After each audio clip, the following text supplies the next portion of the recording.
பாத்தீங்களாங்க? பாத்தீங்களா அவ பண்ற கூத்தெல்லாம்? ஏ அப்பப்பப்பப்பா! என்னங்க விட்டா என் கை காலெல்லாம் ஒடிச்சு அடுப்புல வச்சிருவா போல. எகிறிட்டு வராங்க. கொஞ்சம் நெஞ்ச எகிரெல்லாம் இல்ல. என்ன எகிறு எகுறா? இவள இந்த மாதிரிலாம் நான் பார்த்ததே கிடையாதே. அக்காங்கிற வார்த்தைக்கு மாமாங்கிற வார்த்தைக்கு மறு வார்த்தை சொல்ல மாட்டா. இன்னைக்கு என்னடான்னு இந்த சண்டைக்கு வாரா? இப்படியெல்லாம் இவ இருக்கவே மாட்டா. இன்னைக்கு என்னங்க இப்படி பண்றா அவ? பத்திரகாளி ஆட்டம் ஆடுறா. என்னங்க பண்ணணும் இவள? ஐயோ! சத்த நேரம் நிற்கிறதுக்கே அங்கே எனக்கு பக்கு பக்குன்னு ஆயிடுச்சு. பயந்து வந்துருச்சுங்க. விட்டா அடித்து தூக்கி நம்மளை பறக்க விட்டுருவா போல. ஐயம்மா இன்னைக்கு இப்படி இருக்கிறா. நான் இந்த மாதிரி பேசி பார்த்ததே இல்லை. இனி சத்த நேரம் அங்கே நின்று வாங்குறவ வாடின்றுவான்ட்டு தான் நம்ம மரியாதை நாமளே எதுக்குங்கன்னு இன்னைக்கு எடுத்துக்கணும்னு உடனே நான் கிளம்பி வந்துட்டேன். தேவையாங்க நமக்கு? தேவையா? இப்போவாது புரிஞ்சுக்கிட்டீங்களா? ஏன் புரிஞ்சுக்கிட்டீங்களா? இப்போவாது புரிஞ்சுக்கங்க. அதை தான் நான் உங்ககிட்ட சொல்ல வரேன். இப்போவாது சொல்கிறத கேளுங்க. புரிஞ்சுக்கிட்டீங்களாண்ணா? என்ன புரிஞ்சுக்கிட்டீங்களா? புரிஞ்சுக்கிட்டீங்களாண்ணா அந்த மல்லிகாவை பற்றி புரிஞ்சுக்கங்கன்னு கேட்டேன். என்ன நாடகம் ஆனா? இவ்வளோ நாளாக மல்லிகாவை தலையில் தூக்கி வச்சுட்டு மல்லிகா மாதிரி ஒரு குடும்ப பொம்பளை யாராவது இந்த ஊரில் இருக்கா? மல்லிகா மாதிரி ஒரு புள்ள வருமா? பாசத்துலேயும் சரி, வேலையிலையும் சரி, கோணத்துலேயும் சரி, மல்லிகா மாதிரி யாரையும் பார்க்க முடியாது. யாராலையும் பார்க்க முடியாது. ஆஹா ஓஹோ ஆத்தா ஈத்தா நீயா? இப்போ எங்கே போச்சு அந்த மல்லிகா? அவளோட ஒரிஜினல் குணமே இன்னைக்கு பார்த்தோம். இதுதான் எல்லாருக்கிட்டையும் ஊர் மக்களுக்கிட்டையும் அப்படி நடிப்போ நடிப்பு நடிப்போ நடிப்பு. நல்ல பேர் வாங்கிட்டு தெரியுறாளே. நல்ல பேர் வாங்கிட்டு தெரியுறா. அதான் இன்னைக்கு தெரியுதா அவன் யாருன்னு? அப்பா நம்மக்கிட்டலாம் சும்மா மேமே அக்கா மேமே அக்கா. உங்களை விட்டு ஒன்றும் பண்ண மாட்டோம். உங்களை விட்டு ஒன்றும் பண்ண மாட்டோம். வரிசையாக நம்மளை விட்டு விட்டு தானே ஒன்று என்ன பண்ணிகிட்டு இருக்கிறான். உங்களை சொல்லணும். போறிய பாருங்க இதையும் நீங்கள் கேட்குறதுக்கு இங்கே உங்களை சொல்லணுங்க. அவள் நம்மக்கிட்ட சொன்னா நமக்கு என்ன, சொல்லலைன்னா நமக்கு என்னன்னு நம்ம வேலையை பார்த்துட்டு நம்ம இருக்கிறத விட்டுட்டு போறிய பாருங்க.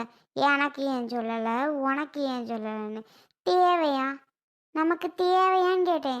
அவள் சொன்னா நமக்கு என்ன, சொல்லலைன்னா நமக்கு என்ன இருக்கிறத விட்டுட்டு எனக்கு ஏன் சொல்லலை, எனக்கு ஏன் சொல்லலைன்னு குந்து குந்து குந்துன்னு ஓடுறிய பாருங்க. வாய மூடுமுல்ல. எனக்கு ஒரு ஆதங்கம். 3-4 பேர் வந்துட்டு போறாங்க, ஒரு வார்த்தை நம்ம கிட்ட சொல்லலையே, சொல்லாம இந்த மயில்பை எப்படிலாம் பண்ணிட்டு இருக்கேன்னு ஒரு ஆதங்கம், ஒரு கோபம். அதனாலதான் நான் கேட்கறதுக்காக போனேன். எனக்கு என்ன தெரியும், இடையில நீ வந்து பிரச்சனை பண்ணிட்ட. இல்லைன்னா மல்லிகா நான் பேசுறதுக்கெல்லாம் அமைதியா தான் நின்னுச்சு. அது பாட்டுக்கு இல்ல மாமா, உங்களை விட்டு பண்ணுவேனா மாமா, செய்வேனா மாமா, அடுத்து கூப்பிடுவேன் மாமான்னு அது பாட்டுக்கு அமைதியா தான் நின்னுச்சு. ஆனா நீ பண்ண வேலை, இடையில வந்து அதையும் இதையும் பேசி அதை இதையும் சொல்லி நீ பண்ண வேலை தான் இவ்வளவும். நானா? நான் பண்ண வேலையா? நல்ல கதையா இருக்கே. நான் மட்டுக்கு செவனேன்னு நின்றுட்டு வரேன். அவகிட்ட பத்தாததுக்கு அம்புட்டு பேச்சும் அம்புட்டு திட்டும் வாங்கிட்டு வரேன். கடைசியில் நான் பண்ண வேலைண்ணா நீங்கள் சொல்கிறீங்க? பின்ன யார் பண்ண வேலைங்கிற? நீ பண்ண வேலை தான். நீ பண்ண வேலை தான் இந்த அளவுக்கு ஆயிருக்கு. வாயை வச்சுட்டு இருப்போம் இல்லாம வாய்க்கு வாய் பேசுற. அப்புறம் அந்த பிள்ளை எவ்வளோ நேரம் பார்த்துக்கிட்டு இருக்கும்? அந்த பிள்ளையும் திருப்பி பேசத்தான் செய்யும். சரி போ. அந்த பிள்ளை சூழ்நிலை காசு கட்ட முடியல. ஆ அதனால அந்த பிள்ளைய அந்த மாவளாச்சு அதுவாச்சு அது கட்டி கொடுக்குது. நமக்கு என்ன தேவையா?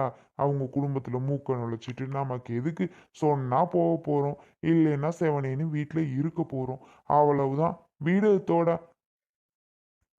இப்போ என்ன சொல்ல வரீங்க? அவன் என்னை திட்டினதெல்லாம் உங்களுக்கு தெரியாதா? எவ்வளோ பேச்சு பேசுனான்னு பார்த்துக்கிட்டு தானேங்க நின்னீங்க. என்னாலதான்றீங்களா? அப்போ அவளா பேசலை, நான் பேசுனதுனால தான் அவள் பேசுனாங்கிறீங்க இல்லை? அதுதான் உண்மை. நீ பேசுனதுனாலதான் அந்த புள்ள பேசுச்சு. இல்லைன்னா அது பாட்டுக்கு தான் அது நின்னுச்சு. சரியா? நீ பேசுனதுனாலதான் அது பேசுச்சே. பேசுனதுக்கு காரணம் போதுமா? சரி விடுங்க. நான் பேசுனது தானே காரணம். நான் பேசுனதுனால தானே அந்த பிள்ளை. இப்போவும் நீ மல்லிகாவை விட்டு கொடுக்கலையேங்க. இப்போவும் நீங்கள் மல்லிகாவை விட்டு கொடுக்கலையே. பேசுனதுனால நான் சண்டை போட்டதுனால தான் அது என்கிட்ட சண்டை போச்சுன்னு சொல்கிறீங்க. அப்பா பாப்பா பாப்பா, நான் கடைசியில் என்னையால தான் அவள் பேசுகிறான்னு சொல்லிவிட்டீங்களே. ஏங்க கொஞ்ச நேரம் நான் நின்று இருந்தேன்னா என் கையெல்லாம் ஒடிச்சிருப்பா போல. என்னைய அடிக்கிறதுக்கு கை ஓங்குறா? நான் கையை தான் இப்படி பண்ணி கையை பிடிச்சி இப்படி பண்ணுறா. அதெல்லாம் உங்கள் கண்ணுக்கு தெரியாது. ஆக மொத்தத்தில் நான் தான் எல்லாம் பண்ணி நான் தான் எல்லாம் செஞ்சேன். இதைத்தான் சொல்லுவீங்க. தெரியும் தெரியும் உங்களோட பேச்சு எல்லாம். ஏ பாய் முறிமுல்ல. அவன் இருக்க கோபத்துல இவ வேற வந்து உட்காந்துட்டு நொய்யிங்கிறா. எந்திரிச்சு போடி அங்கிட்டு. எந்திரிச்சு போடியா? ஆஹா, நல்லா இருக்கே. எங்க எந்திரிச்சு போகணும்? என் வீட்டில் நான் உட்காந்துருக்கேன். நான் எங்க எந்திரிச்சு போகணும்? போறதுன்னா அந்த பக்கம் போய் உட்காந்துட்டு எரிச்சலா உட்காந்துருங்க. சப்பா செவனேன்னு நான் வீட்டில் இருந்தனே. ஏன்டி நீ தானே என்னைய அவ வீட்டுக்கு மாப்பிள்ளை பார்க்க வந்தாலும் பொண்ணு பார்க்க வந்தாலும் அதை பண்ணா இதை பண்ண நீ தானே என்னை மண்டைக்கு ஏத்துன. சரின்ட்டு நான் குடுன்னு ஓடனேன். என்னடா நம்மக்கிட்ட சொல்லாம ஒன்றும் பண்றா வைக்கிறாவன்னு. ஏன்டி நீ ஏன் திருப்பி என்னை இப்படி பண்ணிட்டு இருக்க? நீ எல்லாம் மனுஷியா? என் மனசியா தெரியலையாக்கும்? சொன்னேன் தான், இல்லைன்னு நான் சொல்லலை. அதுக்குன்னு அவ பேசுறதெல்லாம் நல்லாவா இருக்கு? அடைச்சி வாய் முடங்கிட்டு. ஏங்க வீட்டில் என்ன நடந்துச்சுன்னு தெரியுமா? என்ன அருவி, இப்பதானே வரேன் நானு. என்ன நடந்துச்சுன்னு தெரியுமான்னா எனக்கு என்ன தெரியும்? ஐஷு இருக்குல்ல, ஐஷு அன்னைக்கு பொண்ணு பார்க்க வந்தாக. இங்கன தான் இருக்கேன் ஒரு வார்த்தை. வாடி அருவி இதான் மாப்பிள்ளைன்னு கூட சொல்லலை தெரியுமா? நானா சும்மா எட்டி பார்த்தேன். என்னடா பேச்சு சத்தம் கேட்குதே, யார் வந்திருப்பா அப்படின்னு எட்டி பார்த்ததுக்கு மாப்பிள்ளை பிடிச்சிருக்கா பொண்ணுக்கு மாப்பிள்ளையை பிடிச்சிருக்கான்னு மாற்றி மாற்றி கேட்டுக்கிட்டு இருந்தாங்க. அப்போ தான் நினச்சேன், ஓ பொண்ணு பார்க்க வந்திருக்காங்களோ, அதான் பொண்ணுக்கு பிடிச்சிருக்கா மாப்பிள்ளைக்கு பிடிச்சிருக்கான்னு கேட்டுக்கிட்டு இருக்காங்க போல அப்படின்னு நானாக நினச்சிக்கிட்டேங்க. ஒரு வார்த்தை சொல்லலைங்க வந்திருக்கதே. என் அப்பா சரியான ஆளு தான். அவங்க அண்ணனும் உங்கள் அண்ணன் பொண்டாட்டியும் ஏன் சொன்னால் குறைஞ்சி போயிடுவாங்களா? ஏன் உங்ககிட்ட சொல்லக்கூடாதா? என்ன அதுக்குள்ளே படிக்குது, கட்டி கொடுக்க போகிறாங்க. படித்து முடிச்சுட்டு தான் என் பிள்ளை அந்த வேலை வாங்கணும், என் பிள்ளை இந்த வேலை வாங்கணும்னு அடித்து விட்டுட்ருக்கோம். இப்போ அதிசயத்துக்கு கட்டி கொடுக்க போகிறாங்களா? ஏங்க என்ன அவசரம்? ம் என்கிட்ட கேட்டா என்ன அருவி தெரியும்? காலேஜ் ஃபீஸ் நாம தானே கட்டி படிக்க வைக்கிறேன்னு சொல்லி சேர்த்து விட்டேன். முந்தா நாளுக்கு இப்போ 4 நாளைக்கு முன்னாடி வந்து வயல்ல கேட்டாரு, என்னடா கிருஷ்ணா காலேஜ் ஃபீஸ் கட்டணுமா, நீ தானடா சேர்த்து விட்ட, 50,000 கட்ட சொல்லியிருக்காக, ஐசு கேக்குதுடா அப்படின்னாரு. அப்புறம் அம்மா என்ன சொன்னீங்க? அதுக்கு என்ன சொன்னீங்கன்னு கேட்டேன். அதுக்கு நான் என்னத்த சொல்றது? என்னாலலாம் முடியாதுன்ட்டேன். ஆமா, நான் என்னத்த சொல்றது? கரெக்டாக சொல்லியிருக்கிய. நான் கூட கொடுத்துட்டீங்களோ என்னமோன்னு நினச்சேன். என்னாலலாம் கட்ட முடியாது, உன் பிள்ளைய முடிஞ்சா படிக்க வை, நீ என்னமோ பண்ணு அப்படின்னு சொல்லிட்டு ஒரே பேச்சு தான். நான் அங்கேருந்து நகர்ந்து வந்துட்டேன். ஓ அப்படி போடு. அப்புறம் என்ன, அதான் மாப்பிள்ளையெல்லாம் பார்க்க ரெடி பண்ணியிருப்பாங்க போல. ஏன் 3 பவுன் நகை போட்டவங்களுக்கு படிக்க வைக்க தெரியாதா என்ன? கடனை உடனே வாங்கி நகை வாங்க மட்டும் தெரியுது, இப்போ படிக்க வைக்க மட்டும் காசு வாங்கி படிக்க வைக்க முடியலையா? நம்ம பிள்ளைய படிக்க வைக்கணும்னு நினச்சா படிக்கத்தான் வைக்கணும். கட்டி கொடுக்கறதுக்கு மட்டும் எப்படி, எங்கே இருந்து பணம் வரும்? அதெல்லாம் எப்படிங்க வரும்? இங்கே பாருங்க, நான் கேட்டுட்டு இருந்தேன். வண்டி புல்லட்டுக்கு வாங்கி தரணுமாங்க. மருமகனும் அவளும் வண்டியில் வர்ற பார்க்க ஆசையாக. ஊரில் நிறைய பேர் வாராகல்ல, அதெல்லாம் பார்க்க பார்க்க ஆசையாக இருக்கான். அதனால் மகளும் இப்படி வரணுமா, அதனால் மகளுக்கு வாங்கி தரணும்னு ஒரே எண்ணமாங்க. பார்த்துக்கங்க எப்படியெல்லாம் நாட்டு நடப்புன்னு. புல்லட் வாங்கி தர அவங்களுக்கு என் படிக்க வைக்க ஃபீஸ் கட்ட முடியாதோ? நடிப்புங்க, அவ்வளவும் நடிப்பு. இப்போ எப்படி 10 பவுன் 5 பவுன் நகை போட்டு கட்டி கொடுப்பாங்க, வச்சிருக்காமையா? அதெல்லாம் எல்லாம் இருக்குது தெரியுமா அவங்கள்ட்ட. வெளியில் ஊர் மக்கள்கிட்ட நம்மக்கிட்ட ஒன்றும் இல்லைன்னு ஒன்றும் போட்டுக்காம வைக்காம அப்படியே நடிச்சிட்டு தெரியுதுங்க. இப்போ தானே தெரியுது ஒன்றும். சரி சரி விடு, அதை எதுக்கு பேசிட்டு டென்ஷன் ஆகும்? ஏன் அவங்க பிள்ளையாச்சு அவங்களாச்சு, அவங்க என்னமோ பண்ணிட்டு போறாங்க. இங்கே பாருங்க, இப்போ சொல்கிறேன். திருப்பி வந்து கல்யாணத்துக்கு பணம் கொடுறா கிருஷ்ணா, கல்யாணத்துக்கு அதை பண்ணு இதை பண்ணு, வண்டி வாங்கணும் அதை வாங்கணும், கொஞ்சம் உதவி பண்ணுன்னு உங்கள் அண்ணங்காரனோ உங்கள் அண்ணியோ கேட்டாக, அவ்வளோதான் பார்த்துக்கோங்க.